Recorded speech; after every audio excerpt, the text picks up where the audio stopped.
दोस्तों, मैं आपके पास आज इसलिए सामने आ रहा हूं कि आप लोगों को मालूम भी होगा कि गांव खैर झीटी में परसों की घटना है।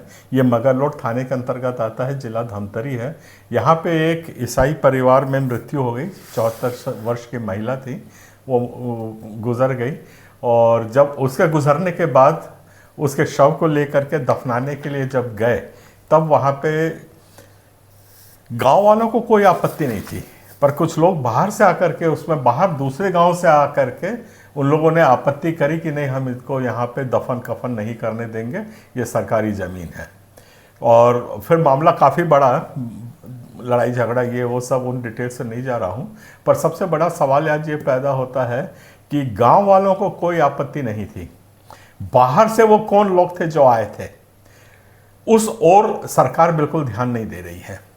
और बाहरी लोग आकर के हर जगह हंगामा ईसाई समाज के विरुद्ध में कर रहे हैं और सब मूक दर्शक बने हुए हैं। घटना को मैं थोड़ा आगे और लेके जाता हूं, उस बात को आप समझने की कोशिश करिए कि जब उसको वहां पे नहीं गाड़ने दिया, शव को वहां पे गाड़ने नहीं दिया, दफन नहीं करने दिया, वो 2-3 सवाल हमारे रेस करता है।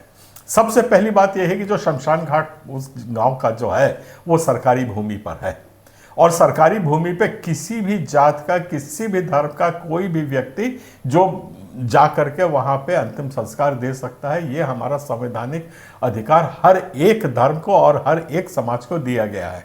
तो सरकारी जमीन में दफन नहीं करने देने, रोकना, नहीं करने देना, ये एक बिल्कुल अपराध है। और इस अपराध के विरुद्ध ये क्या सरकार ने काम किया है, उनके अगेंस्ट क्यों एफआईआर नहीं हुआ है जिन लोगों ने रोका है, या उस वक्त भी नहीं किया तो आज तक क्या कोई किस्म का उसके अगेंस्ट कोई एक्शन लिया गया है? ये बहुत बड़ा एक सवालिया निशान जो आज के तारीख में खड़ा हो रहा है, ये वो है। और उसके बाद जब वो अपनी निजी जमीन में गाड़ने की कोशिश की तो फिर उन्होंने बोला नहीं, हम निजी जमीन पे भी नहीं गाड़ने देंगे। यहां एक बहुत बड़ा सवाल ये दूसरा आता है, क्या ईसाई समाज का जमीन का जो अधिकार होता है, जो लैंड राइट्स होता है, किसी के पास अगर जो जमीन होती है वो अपनी मर्जी से उसको उपयोग कर सकता है, उसमें गन्ना बोए, खेती बाड़ी करे, अपना घर मकान बनाए, जो कुछ प्रावधान है सरकारी उसमें कर सकता है। तो आज एक समाज को उसके अधिकार छीन लिए गए हैं, जमीनी अधिकार छीन लिए गए हैं, और सरकार चुप क्यों है? एफआईआर लिखना तो हमारे लिए एक बहुत दूर की कौड़ी हो गई है। हमारे तो कोई एफआईआर लिखे ही नहीं जाते, चाहे हम एड़ी चोटी घिस लें, जो कर लें। और बहुत जाकर के हाई कोर्ट जाकर के भी अगर एफआईआर लिख दिया तो वो एफआईआर धूल खाता रहता है। ये रवैया हम लोग देखते आ रहे हैं, और इस किस्म से जो अपेक्षा हो रही है, और ये जो बातें जो मैं कह रहा हूं, इसके ये जो दूसरा इसका दुखद घटना है, जो इस घटना का जो दुखद पहलू है वो ये है कि पुलिस वहां पे पहुंची नहीं, सिर्फ 4 या 5 लोग वहां पे पहुंचे थे, जबकि उग्र भीड़ कम से कम 1000 की थी।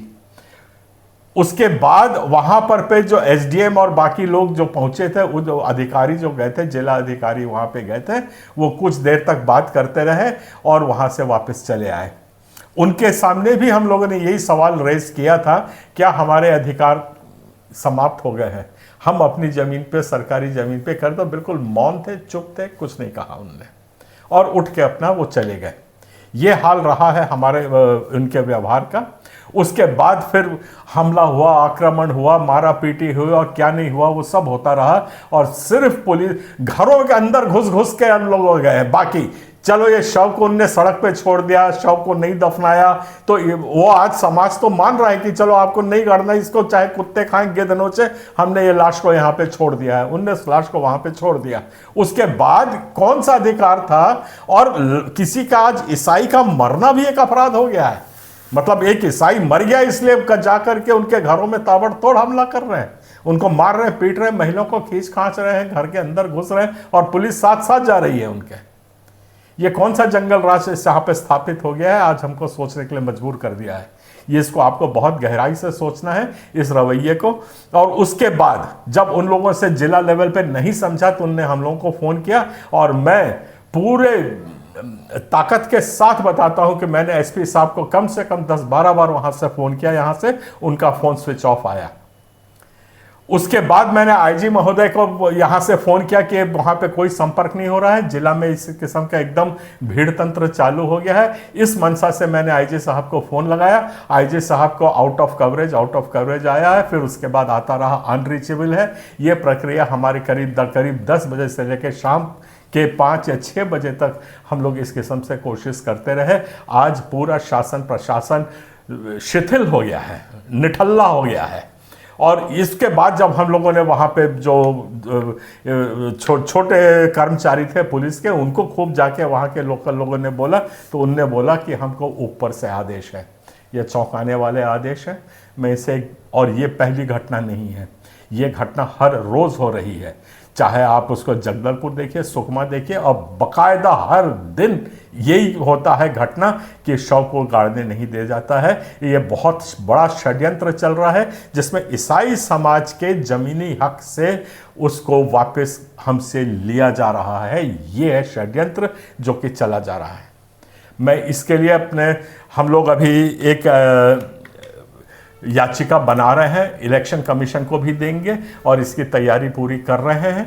और बड़ी जिम्मेदारी के साथ कह रहा हूं कि आज ये सब जो शव को नहीं गाड़ना और हमले करना, ये एक षड्यंत्र रचा जा रहा है ताकि हमारे समाज को भय से भर दिया जाए, और ये भय इतना क्रिएट किया जाए ताकि हम आज वहाँ पे वोटिंग में हिस्सा ना ले सकें। ये पूरा षड्यंत्र है। और मैं बड़े आदर के साथ कहना चाहता हूँ, अगर ऐसी मंशा है तो इलेक्शन कमीशन इसका संज्ञान में ले।